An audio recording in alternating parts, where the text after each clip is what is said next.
Père, nous te remercions pour la parole ce soir. Je pense que c'est une parole très importante. C'est le moment de faire face aux problèmes dans nos vies et d'arrêter de fuir devant eux. Et nous savons que c'est là ta volonté. Tu ne veux pas que nous ayons peur de choses et que nous nous cachions d'elles. Tu ne veux pas que nous fuyions. En fait, tu veux que nous les traversions. Alors je prie que tu mettes des choses différentes sur le cœur des gens ce soir, dont ils ont besoin de s'occuper.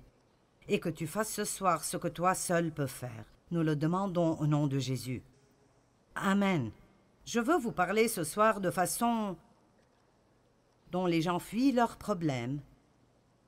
Comment nous évitons des choses au lieu de nous en occuper, parce que je crois que nous sommes dans une période dans notre société où tant de personnes fuient absolument tout, de leurs responsabilités à leur redevabilité. Les gens fuient le travail dur, ils fuient les choses difficiles. Ils essayent d'éviter les endroits difficiles, ils essayent d'éviter les gens difficiles, ils essayent d'éviter toutes sortes de peines. Ce n'est pas que quelqu'un aime la peine, mais il y a toujours un peu de peine dans le fait d'être libéré. Les gens fuient devant eux-mêmes. Beaucoup de personnes ne se connaissent même pas du tout. Ils fuient la vérité, ils fuient le passé, ils ont peur de l'avenir. Mais la Bible nous dit que Dieu veut que nous vivions courageusement, qu'il veut que nous soyons audacieux et forts en lui, et que nous ne fuyions de rien, mais que nous sachions qu'il est toujours avec nous. Et parce que Dieu est avec nous, nous pouvons faire face à tout ce à quoi nous devons faire face et traverser dans nos vies. Si vous croyez cela, dites Amen. Je crois que, au lieu de courir, nous devons apprendre à nous tenir fermes et à voir le salut du Seigneur. Il y a une chose intéressante à propos de la fuite, et je vais vous montrer dans la Bible pour vous le prouver, que quoi que vous fuyiez, Dieu vous ramènera éventuellement à cette chose ou cet endroit d'où vous avez fui, et vous devrez vous en occuper avant de vraiment vous améliorer. J'ai quelques personnes ici qui ont en fait été là parce que vous comprenez. Amen. Vous savez que mon père a abusé de moi sexuellement. Alors quand j'ai quitté la maison, j'ai pensé que c'était fini, puis j'ai réalisé que j'ai pris cela avec moi. Et que c'était dans mon âme, ça faisait mal. Je ne voulais pas y faire face. Donc effectivement, je fuyais parce que je ne voulais pas y faire face. Je ne voulais pas en parler, je ne voulais pas prier à ce propos, je voulais juste prétendre que ça n'existait pas. Est-ce que vous avez des choses dans votre vie, de votre passé ou même maintenant, et Dieu essaie de s'en occuper en vous, et vous avez juste développé toutes ces petites façons de juste prétendre qu'elles n'existent pas?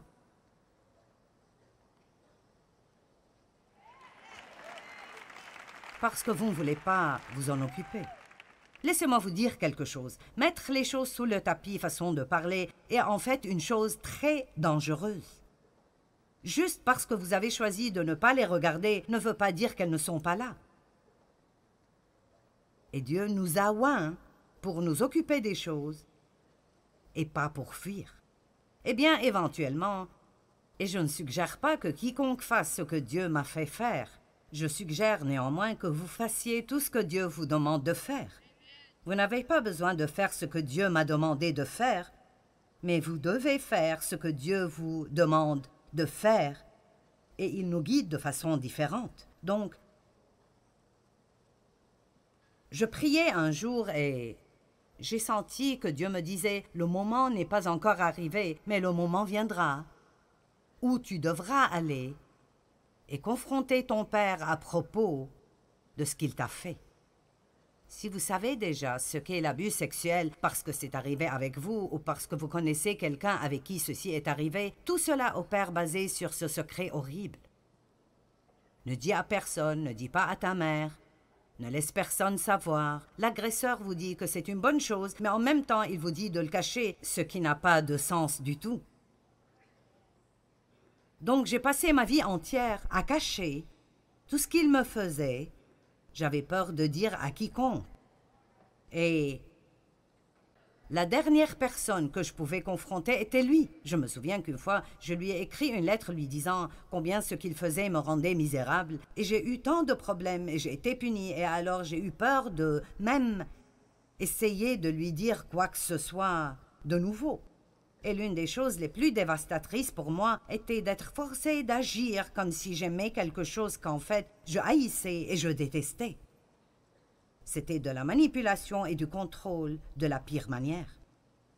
Alors quand Dieu m'a dit que j'allais devoir aller et le confronter, et lui parler ouvertement à propos de ce qu'il m'avait fait et comment ça m'avait affecté, le fait même de penser à cela m'effrayait énormément, et c'était la dernière chose que je voulais faire. Et j'étais vraiment heureuse quand ce jour, Dieu m'a dit « Le moment n'est pas venu, mais il arrivera. » Et alors peut-être que je pourrais vous dire ce soir que Dieu veut juste que vous vous apprêtiez, au moins mentalement, pour que vous soyez prêts à vous occuper de choses dont vous devez vous occuper pour aller bien. Vous voyez, le fait est que vous ne pouvez pas fuir des choses et vous cacher et vraiment aller bien. Que ce soit un péché dans votre vie dont vous devez vous occuper avec Dieu, que vous ayez besoin de faire des restitutions à quelqu'un que vous avez vraiment peiné et blessé, peut-être que quelqu'un dans votre vie vous a vraiment maltraité, et il vit dans ce monde de fantaisie où ça ne l'a même pas gêné. Et pour son bien, vous devez retourner et d'une façon aimante vous asseoir et le confronter et lui dire ce qu'il vous a fait et comment vous vous êtes senti. Parfois, vous ne pouvez pas avancer sans cela. Et je sais que pas tous d'entre vous sont blessés, comme j'ai été blessée ou comme d'autres personnes ici ont été blessées. Mais je crois que ce que je vais partager avec vous peut être appliqué à chacun d'entre nous d'une certaine façon ou d'une autre. Même les gens qui laissent les autres personnes les manipuler parce qu'ils ont peur de les énerver.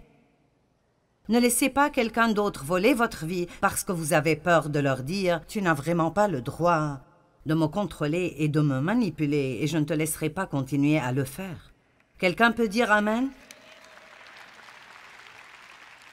Nous voulons être sous l'autorité divine et être soumis, mais cela ne veut pas dire que vous laissez quelqu'un d'autre vous manipuler et vous contrôler et vivre votre vie pour vous. Nous devons vouloir plaire à Dieu et pas plaire aux gens. J'étais heureuse que Dieu ne m'a pas fait faire cela tout de suite parce que je n'étais pas prête. Je ne sais pas combien de temps est passé, peut-être 2 ans, et je passais du temps avec le Seigneur un jour, et je veux dire, juste au milieu de la prière, j'ai entendu le Saint-Esprit dire « C'est le moment ». Oh mon Dieu, eh bien, je tremblais tellement et j'avais si peur. Mais Dave est venu avec moi et je me suis assise devant mon père. Et ma mère était là et j'étais vraiment anxieuse à propos de ce qui allait arriver avec elle parce qu'elle avait déjà eu une dépression nerveuse, parce qu'elle ne s'était pas occupée de ses propres problèmes. Et je ne voulais pas la rendre malade de nouveau et je suis revenue à essayer de protéger une mère qui ne m'a jamais protégée. C'est plutôt intéressant, n'est-ce pas? Comment vous arrivez dans ces choses stupides? Me voici, en train d'essayer de la protéger, elle qui ne m'a jamais protégée. Et alors c'était une scène effrayante, mais je me souviens de l'avoir confrontée en disant « Nous devons parler de ce que tu m'as fait ». Et là, il s'est énervé et a commencé à hurler toutes sortes de choses. « Eh bien, tu voulais que je le fasse ?» J'ai dit « Ceci est ridicule. Tu me contrôlais par la peur et je te haïssais et je haïssais chacune des choses que tu as faites avec moi. » Et donc, je lui ai juste dit « Ce que tu m'as fait m'a vraiment blessée et ça a vraiment causé beaucoup de problèmes dans ma vie. Et j'avais juste besoin de te dire comment ça me fait me sentir. » Mais je lui ai aussi dit qu'en raison de mon amour pour Dieu, j'étais prête à lui pardonner. Mais je voulais qu'il s'en occupe pour qu'il puisse aller mieux et ne pas juste enfuir et s'en cacher. Eh bien, vous savez, ça ne s'est pas terminé comme j'aurais aimé que ça se termine, mais j'ai obéi à Dieu. Et alors une porte de liberté s'est ouverte pour moi qui n'aurait jamais été ouverte si j'avais continué à laisser la peur de l'homme me manipuler et me contrôler. Dieu n'est pas content de nous quand nous avons plus peur de l'homme que nous avons une crainte révérentielle pour Dieu. Je ne dis pas d'avoir peur de Dieu, mais quand Dieu dit que c'est le moment de nous occuper de cela, c'est le moment de nous occuper de cela et nos vies ne marcheront pas bien si nous ne le faisons pas. J'ai dit cela ce matin et je le dirai de nouveau pour beaucoup d'entre vous. Je viens avec une parole prophétique ce soir en vous disant « c'est le moment ». C'est le moment de sortir ces choses de sous le tapis que vous avez entassées là-dessous. Vous ne voulez pas entasser ces choses. Vous devez vous occuper de ces choses parce que sinon elles s'occuperont de vous. Elles vous voleront votre joie et elles seront juste plus profondément enracinées à l'intérieur de vous. Et cela causera des problèmes très profonds. Nous ne voulons pas fuir même de quelque chose d'aussi petit que de nettoyer une stupide armoire ou bien de faire le ménage dans notre maison. Nous devons arrêter d'agir comme si tout nous accablait et savoir qui nous sommes en Christ, qu'il est Emmanuel, Dieu avec nous, qu'il est en nous et le plus grand vit en nous. Ne chantons pas juste des chants à ce propos, vivons-le. Amen. Et alors, j'ai trouvé que Dieu m'a fait retourner pour confronter certaines choses avant que je ne puisse vraiment aller mieux et continuer. J'ai aussi eu beaucoup de difficultés avec des personnes qui étaient comme mon père. Si vous avez été élevé par quelqu'un qui a un certain type de personnalité et ils vous ont vraiment maltraité, vous aurez peut-être la même réaction que moi. Eh bien, ma mère était vraiment faible et elle ne faisait pas face à mon père, même si elle savait ce qu'il faisait. Et alors j'ai grandi en haïssant la faiblesse. Je veux dire, je détestais la faiblesse. Je ne voulais entendre personne en train de grogner et de dire « je ne peux pas, c'est juste trop dur ». Ça m'énervait vraiment. Et je suis devenue l'une de ce genre de personnes. Je ferai tout ce que je veux faire. Eh bien, ceci a un bon côté parce que ça m'a aidé à persévérer et même à faire beaucoup des choses que je fais aujourd'hui. Mais je ne pouvais pas laisser cela devenir comme si je voulais que tout le monde dans le monde entier soit comme moi et déteste tout le monde qui n'est pas fort. J'avais aussi un problème avec la personnalité de mon père et alors j'avais deux façons d'agir avec les gens. Soit je sortais avec quelqu'un que je pouvais contrôler, ou si je sortais avec quelqu'un de vraiment fort, je me soumettais de nouveau comme je le faisais devant l'autorité de mon père et je le laissais me contrôler. Et ce n'est pas une façon de vivre. Nous avons besoin d'être libres d'être nous-mêmes, d'être ce que Dieu nous a créés pour être, de prendre nos propres décisions, de vivre notre propre vie, de vivre pour plaire à Dieu et non pour être manipulés et contrôlés par le passé ou par les personnes de notre passé. Amen. Quoi que l'on vous ait fait, vous n'avez pas à continuer à saigner pour le reste de votre vie. Donc, quand vous fuyez quelque chose, ultimement, Dieu vous fera revenir et y faire face.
Moïse, Actes chapitre 7, verset 22.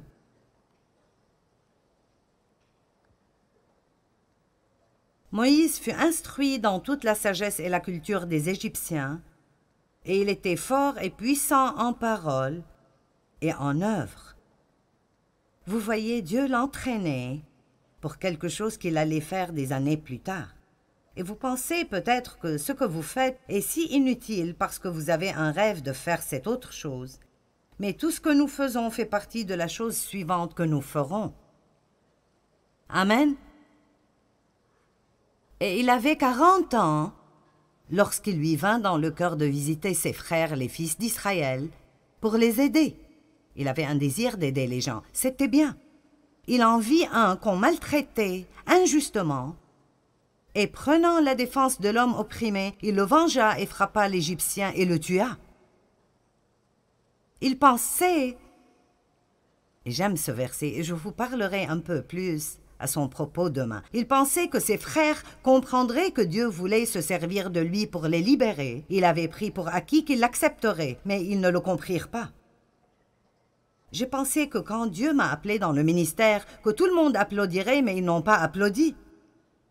Ils n'ont pas compris, ils n'étaient pas enthousiasmés, et j'ai eu l'opposé exact de ce à quoi je m'attendais des gens.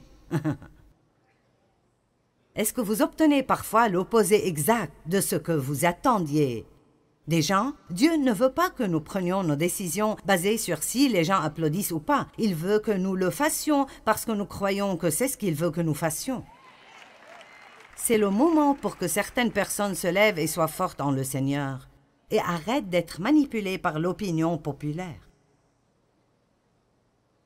Le lendemain, il vit soudainement 2 d'entre eux se battre et se disputer. Il essaya de réconcilier les adversaires en disant « Vous êtes des frères, pourquoi alors vous faites-vous du mal ?» Mais celui qui maltraitait son compagnon le repoussa en disant « Qui t'a établi comme juge sur nous? Voudrais-tu aussi nous tuer comme tu as tué hier l'Égyptien » Verset 29. Quand Moïse entendit cela, il prit la fuite. Ça veut dire qu'il s'est enfui et alla vivre comme un exilé et un étranger dans le pays de Madian, où il est devenu le père de 2 fils. Et 40 ans plus tard, donc maintenant il avait 80 ans. Mon Dieu, la fuite fait perdre beaucoup de temps. Là, Dieu lui apparut dans le désert. Vous remarquerez que dans 4 de ces endroits que je partagerai avec vous ce soir, à chaque fois que ces personnes fuyaient, ils ont toujours terminé dans le désert. Est-ce que vous me suivez ce soir? Le désert est un endroit sec, misérable et malheureux. Vous ne vous sentez pas bien dans votre vie, et puis ça développe toutes sortes d'autres problèmes, parce que si vous n'aimez pas ce que vous faites, puis vous devez trouver une excuse et blâmer ce que vous faites sur quelqu'un d'autre. Et nous allons si loin dans le trou du lapin blanc que nous n'avons aucune idée de comment sortir. Donc, 40 ans plus tard, et il avait maintenant 80 ans, Dieu lui apparut dans un buisson en feu. Moïse, voyant cela, fut émerveillé par cette apparition. Et comme il s'approchait pour l'examiner, la voix du Seigneur se fit entendre en disant « Je suis le Dieu de tes pères, le Dieu d'Abraham, d'Isaac et de Jacob. » Et Moïse tremblait et était si terrifié qu'il n'osait même pas regarder. Puis le Seigneur lui dit « Ôte tes souliers de tes pieds, car le lieu sur lequel tu te tiens est une terre sainte. » Verset 34, « J'ai assurément vu la souffrance et l'oppression de mon peuple en Égypte. J'ai entendu ses gémissements et ses lamentations, et je suis descendu pour le délivrer. Regardez cela. Et maintenant viens, et je t'enverrai en Égypte. » Allez, quelqu'un doit crier. Comment pouvons-nous être libérés de quoi que ce soit si nous en fuyons? Comment pouvons-nous possiblement être libres de cela si tout ce que nous espérons est de ne pas avoir à nous en occuper? Si notre but est de ne jamais avoir à nous en occuper, je peux vous garantir que le diable s'assurera que vous le trouverez à chaque tournant. Et la façon d'arriver au point où vous n'avez pas peur des choses est de leur faire face. La seule façon de chasser la peur est de lui faire face quand vous la confrontez. Vous devez apprendre comment le faire même effrayé. Devant mon père, j'avais si peur, je tremblais, j'étais nerveuse. Mais je ne pouvais pas arriver de l'autre côté de cela si je ne m'en occupe pas. La seule façon dont vous pouvez être libre est de vous occuper des choses. La vérité vous rendra libre, mais la vérité doit être appliquée dans votre vie pour que vous soyez libre. Il s'est enfui de l'Égypte et Dieu l'a renvoyé en Égypte. Genèse chapitre 16, versets 8 et 9. Maintenant, je sais que certains pensent, comment est-ce que cela s'applique à moi? Eh bien, Dieu vous le montrera. Je pense que certaines personnes ont des choses enfouies si profondément en eux qu'elles sont sous tellement de couches, elles leur font toujours mal et leur causent de la peine. Mais ils ne réalisent même pas que c'est un problème. Genèse chapitre 16, versets 8 et 9. Maintenant, ceci est une situation où Dieu a promis un enfant à Abraham et Sarah ne devenait pas enceinte assez rapidement. Et plusieurs années sont passées et elle était déçue, alors elle a trouvé cette idée très charnelle et lumineuse qu'elle ferait de sa servante, Agar, la femme secondaire de son mari. Et vous penserez que n'importe quelle femme serait plus intelligente que cela, mais elle ne l'était pas. Et Agar est devenue enceinte, et puis elle a développé une attitude envers Sarah. Aujourd'hui, ce serait quelque chose comme « je suis enceinte et tu ne l'es pas ».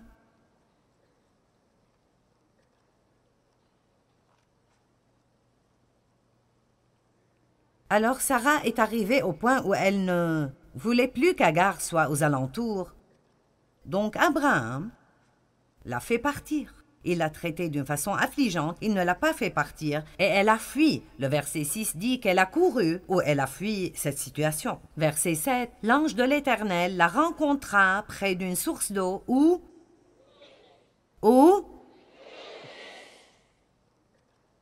sur le chemin de Chour, il lui demanda, « Agar, servante de Sarai, d'où viens-tu et où vas-tu » Elle répondit, « Je m'enfuis de chez ma maîtresse. » Et regardez ce que Dieu lui a dit. Il n'a pas dit, « Je comprends, fuis vite. » Il est écrit, l'ange de l'Éternel lui dit, « Retourne. »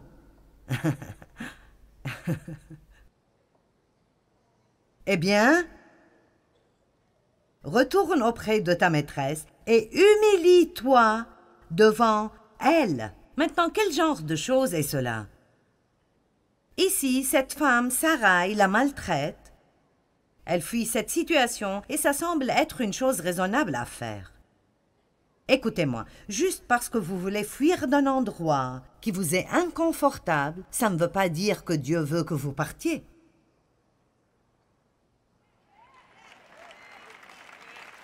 Maintenant, nous sommes connectés. Il y a un temps où nous devons partir d'endroit, mais ce n'est pas quand vous le voulez, c'est quand Dieu vous fait partir. Dieu a dit à Abraham de partir. Pars de là où tu es, éloigne-toi de ta famille et de tous tes proches et va à un endroit que je te montrerai. Ils étaient tous païens. Et Dieu ne pouvait rien faire avec Abraham avant qu'il s'éloigne d'eux. Dieu vous dit peut-être de vous éloigner de certains amis non pieux. Il vous dit peut-être de quitter un travail où ils vous font faire des choses qui sont pécheresses. Mais il y a beaucoup d'autres moments quand nous laissons un endroit juste parce que nous ne sommes pas traités de la façon dont nous pensons que nous méritons d'être traités.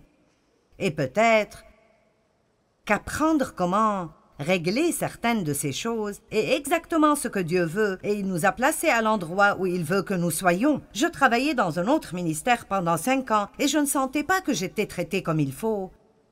Et c'était dur, je veux dire au maximum, c'était dur. C'était l'une des choses les plus difficiles que j'ai faites dans ma vie entière, de ne pas juste me lever et d'après mon style de faire les choses, dire « je ne continue plus ».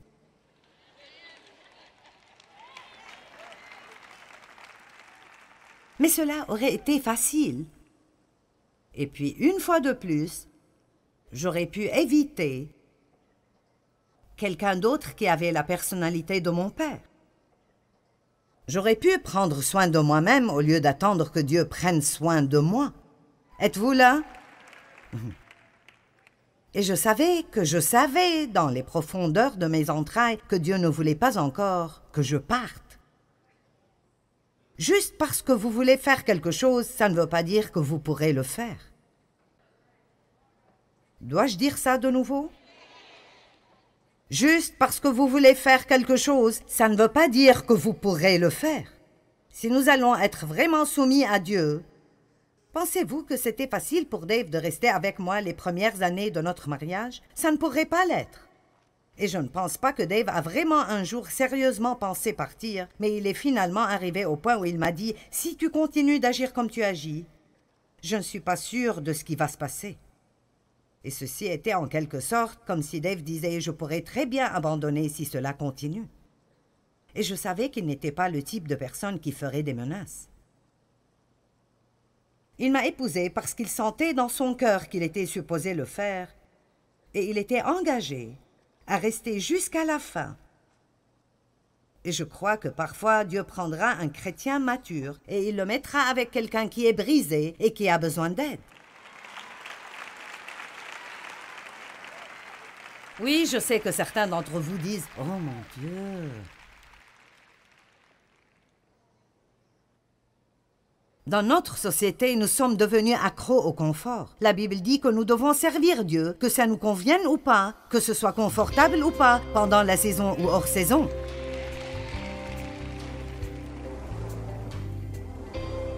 Souvent, nous avons tous une tendance de fuir des choses auxquelles nous devrions faire face. Est-ce qu'il y a un géant dans votre vie auquel Dieu vous demande de faire face et maintenant vous fuyez devant lui? Eh bien, tenez-vous fermement et voyez le salut du Seigneur. Dieu veut vous aider, mais vous devez l'approcher dans la foi, pas la peur.